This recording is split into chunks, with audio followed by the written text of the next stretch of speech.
Welcome to the Mothers Leading the Way video series. Join us as we explore practical tips and tricks based on research to manage the many roles that working mothers play. Jill Armstrong. Today, Jill Armstrong speaks about how to maximize our time with our children as we balance work and life. In her talk, It's Not About Time. Dr. Jill Armstrong is a By Fellow at Murray Edwards College at the University of Cambridge and is an advocate for the progression of inclusion. Dr. Armstrong's focus throughout her career has been on gender equality in the workplace. Dr. Armstrong puts emphasis on the importance of men being involved in creating equal opportunities for women and developing an inclusive workplace culture. Hello, and thanks for inviting me to contribute to the Texas Women's University program, Mothers Leading the Way.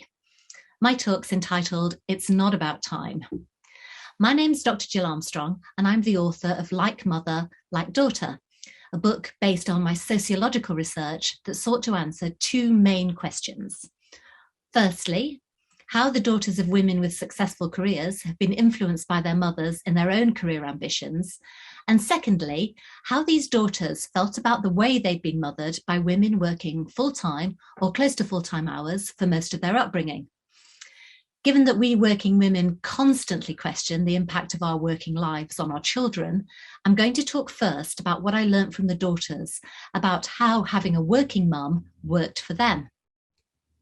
I'm also going to draw on the research I've done subsequently on the barriers faced by women in the workplace that come from gender bias and that men tend not to see or experience.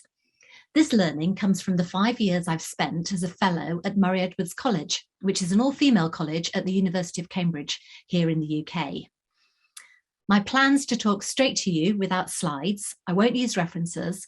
So in the slides I'll send to accompany my talk, I'll point you to a few useful sources. So here we go. There's clearly not one right way to be a mother.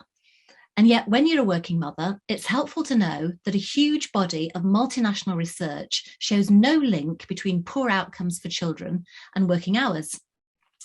I'm talking here about studies over time looking at connections between mothers' working hours and the physical or mental health of their children, emotional or behavioural problems, educational outcomes, salaries earned as an adult, and so on. And this holds true as long as your children don't think you're obsessed with work at their expense. As one of the women in my study colourfully put it, sacrificing your children on the altar of your ambition. Though I'm sure you're the same, I don't know anyone who would do that. Now, most daughters of mothers with careers assume that they'll have careers too, and that's because we all tend to absorb the example we've been raised with. So there's a whole load of mother's guilt about working out there with no basis in the research evidence, and I think that's important for us all to know. So before I continue, I'd like to share with you details of the sample on which my research was based. So I conducted 90 interviews with 61 mothers and daughters. That was pretty exhausting. I interviewed them on their own and also together. This was a multi-generational study. Now, 4 of the mums were at the top of their particular trees. In fact, a couple of them were household names here in the UK. The majority was senior, but not the most senior in their fields, which is pretty typical of mothers' career progression. I interviewed doctors, dentists, lawyers, consultants, academics, teachers, journalists, financial analysts, and so on. And as I said, the mothers worked full-time or close to full-time. And in many ways, my study is a bit of a torture test because in the 1970s and 80s and 90s, it was pretty much impossible to hold down a career job and work part-time. And flexible working was just another name for part-time work at that time. Now, the daughters were all adults at the time of interview. About a third of them were at university or had just left. So they'd been children in the 90s, and the rest of the daughters were working. 9 out of the 31 daughters were children in the late 70s and early 90s, and they were now in their 30s and early 40s and had children under 5. I chose to study daughters rather than sons because it's still the women who carry the domestic life load, as I'm sure you know, and you rarely hear a man expressing his guilt about being a working dad. So back to my main question, what did I learn about how having a working mum worked for the daughters in my study? Now, I'm going to answer this question in 3 ways. Firstly, from a personal perspective, what was it that their mums did that made it work for their daughters? Secondly, what was in it for them to grow up with a mum with a career? And thirdly, from a career perspective, how their mums influenced their own working ambitions. So, my first question, what was it that their mums did that made work for their daughters? Now, when the daughters were thinking about being school age, up to early teens, several clear themes emerged as important to the daughters' feeling of being well mothered, and these were very consistent themes. So the first one is knowing when you, the mum, were going to be home and available to them. Now, it's important to say that this didn't have to be the same time every day, even every week, but it did need to be predictable, as in, if you said you were going to be home, you were going to be home. And if you weren't going to be, you had a pretty good excuse and you would let them know. It's also about making family vacations family focused and doing regular activities with them, like swimming or whatever they enjoyed doing. So it's really important to say that this wasn't about the amount of time spent with them. We all remember experiences rather than routine events. So not about time. Now, the second big point that the daughters made was being there for big events such as the school play or important sports fixtures. Now, sadly, Dad wasn't a good substitute, which made me realise that the daughters were talking about feeling left out or undervalued at big events when most of the mothers of their friends were in attendance. So in other words, other mothers are there, you need to be there, or they feel slightly done down by it all. Now, clearly, that can't happen all the time, but where possible, that was an important thing to them. Now, the third point the daughters have made was about being present when you're with them. So not being on the phone or working on the kitchen counter. Now, this, of course, is increasingly challenging as more and more work takes place in a blur between the workplace and home. But it's important, I think, to bear this in mind. Now, clearly, this being present point doesn't mean all the time. I'm sure you know as well as I do that children have a habit of wanting you when they want you. So being attuned to the times when you need to turn your full focus on them is what this means. And so maybe spending time and attention around meal times or having movie nights or whatever helps demarcate family time for you. Now, the children's view of being present when you're with them will obviously vary by age and also whether there's something going on that's bothering them. I know that with my sons, I didn't have any daughters, that I had to go and drive around the neighbourhood with them if they had something that they wanted to say to me because they didn't want to talk face to face. But I kind of picked up when they needed that to be, and I'm sure you're equally adept at doing that. So it was interesting that some of the things that their mums worried about in terms of being good parents were seen in a completely different way by their daughters. For example, ad hoc childcare arrangements made with other mothers. The mothers worried about palming their children off. And the daughter said, well, it's a fun play date. So shouldering all the responsibility, which a lot of us are inclined to do, isn't really that great, and actually it's not necessary for the daughters. You can have other people helping you out after school or whenever, and it doesn't have to be your partner and it doesn't have to be other family, it can be a friend. So as the daughters got older into their teens, the things that they valued started to change. They enjoyed the lifestyle that came with having financial security. They enjoyed having independence.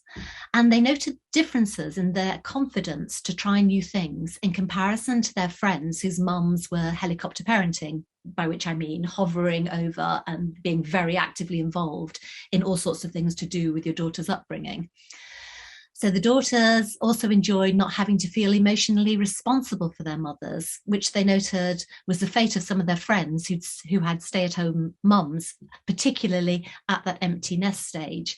And the daughters had started to pick up on this when they were in the latter days of school, or also in the university years, where they started to contrast their experiences with the experiences of their friends.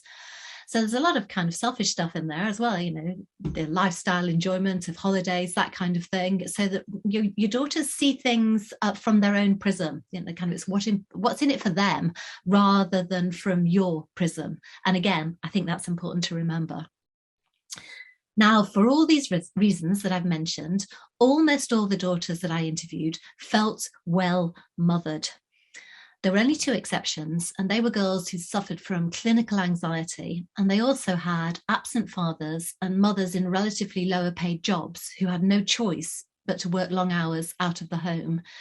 So whilst my points hold true for the kind of slings and arrows of most everyday lives, clearly extreme circumstances do need careful thought about how best to combine work and caring. Now, I also saw a link between mothers who hadn't communicated guilt about working and daughters who felt well raised and who also expected to combine motherhood with a career themselves. Some of these mothers felt some generalized guilt, but hadn't often shared this feeling with their children. And I also met quite a lot of other mothers who had what I term a more pragmatic attitude to motherhood and work. So they knew that their children were loved and secure.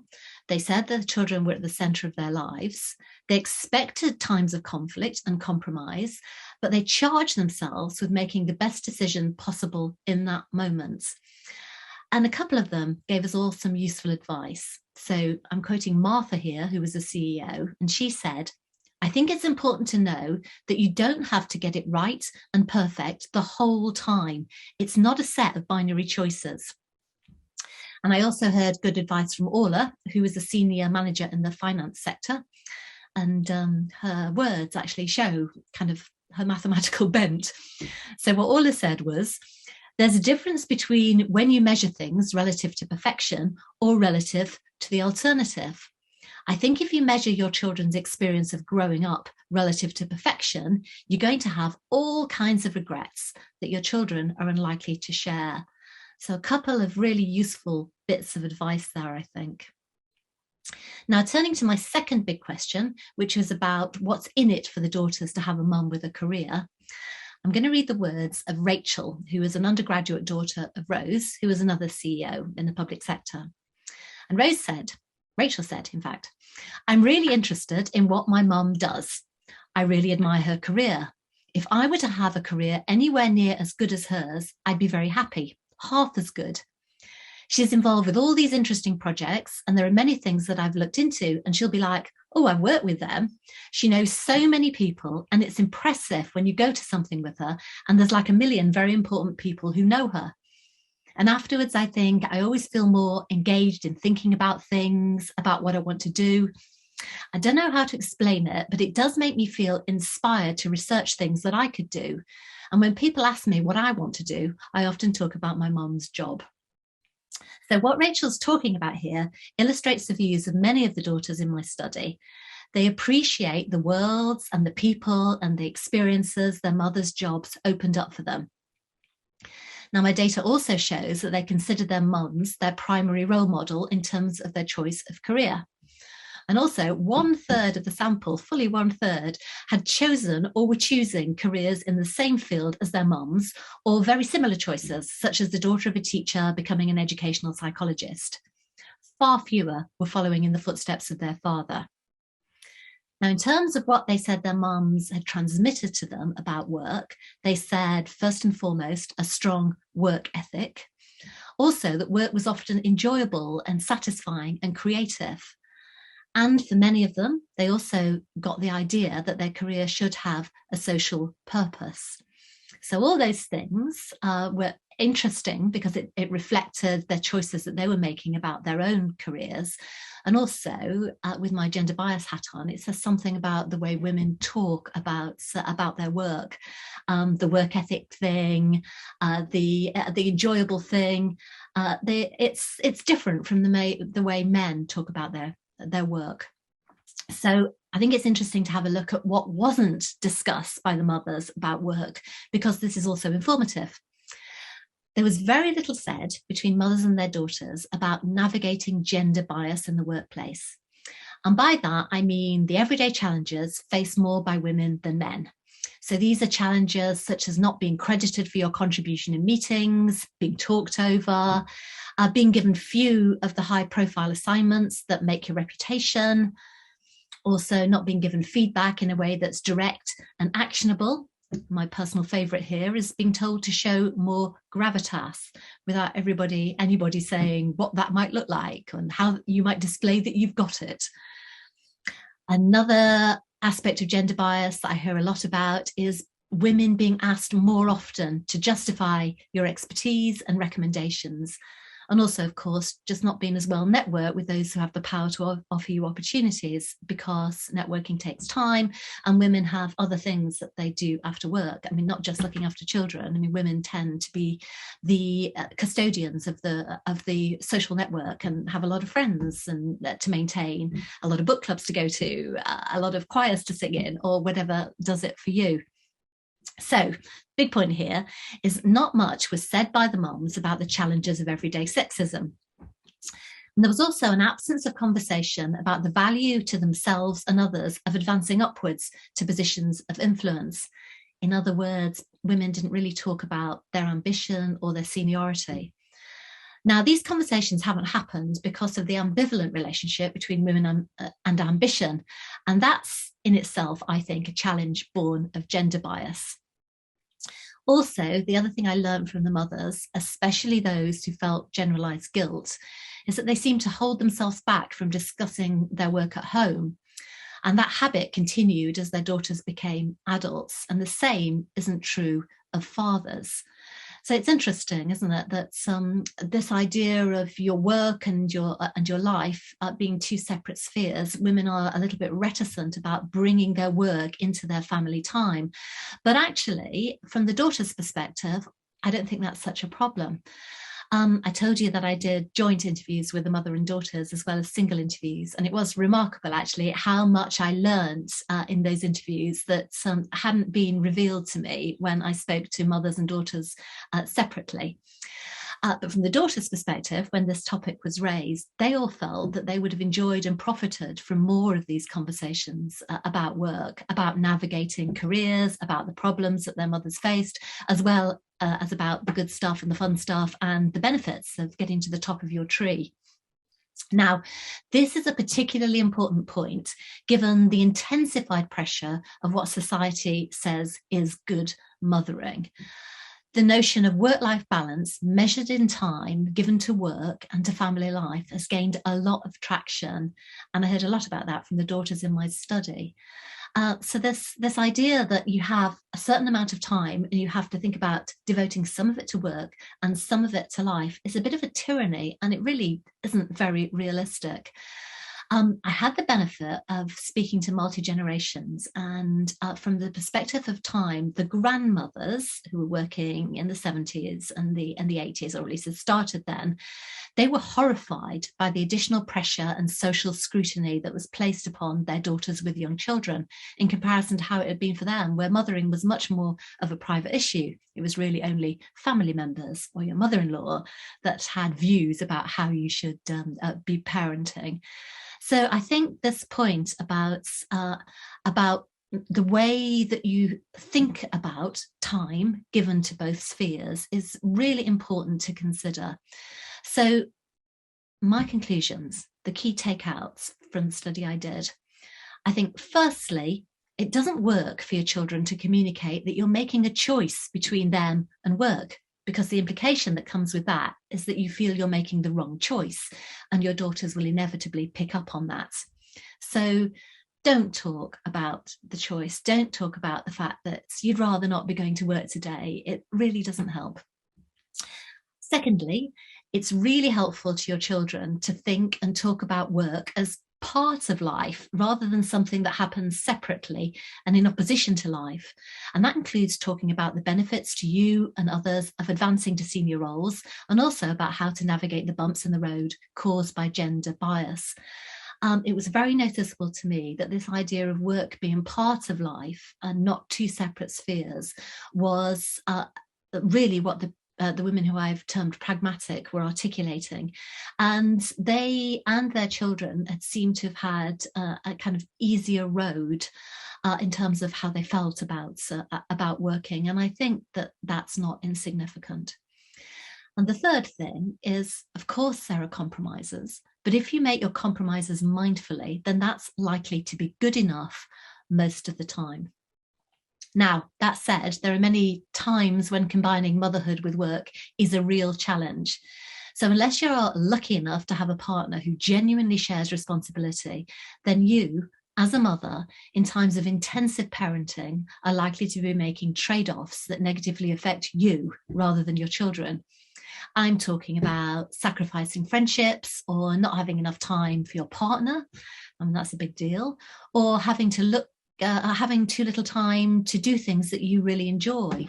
Or when it comes to work, having to sideline it and sacrifice work satisfaction because you think you need to chip away at the time that work is taking. And worse, there are times when you might experience prolonged periods of stress or when nothing in your life seems to be going well. And the squeeze that came during the pandemic, when there were few people to whom you were able to turn for help, was one such period of prolonged stress for mothers of young children in particular. So because it's tough, I would still advocate for change to the social structure around parenting. It's not all about our own behaviour and the way we do it. We still do need to use our voice and power to articulate how we would like things to change in the workplace. And of course, the more senior we are, the more chance we are of being heard. And the kind of things that we need to be campaigning for are the obvious ones: more accessible, affordable childcare, more changes to the design of frontline, satisfying career jobs to facilitate flexible work and hybrid working from different locations. In other words, changes that mean that you don't get shunted onto what is so often called the mommy track. So the overall message of my research, and that of many others, is that being a good mother and a role model is not about the amount of time you allocate between work and family time. It's mythical and it's an unrealistic binary. It comes from this work-life balance phrase, and I would really like to see it outlawed.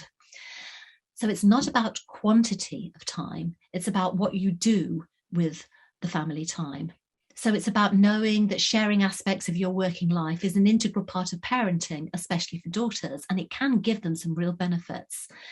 Do talk about the pleasure and satisfaction that comes from the contribution you're making outside of the home. Do give advice about navigating the workplace. Do open up to your daughters and sons about the trade-offs and complexity that come with everyday life for all of us, because that's a very useful life skill to be imparting. And most of all, take the good advice shared with me by many mothers in my study and make good enough rather than perfection your goal. Thank you very much for listening.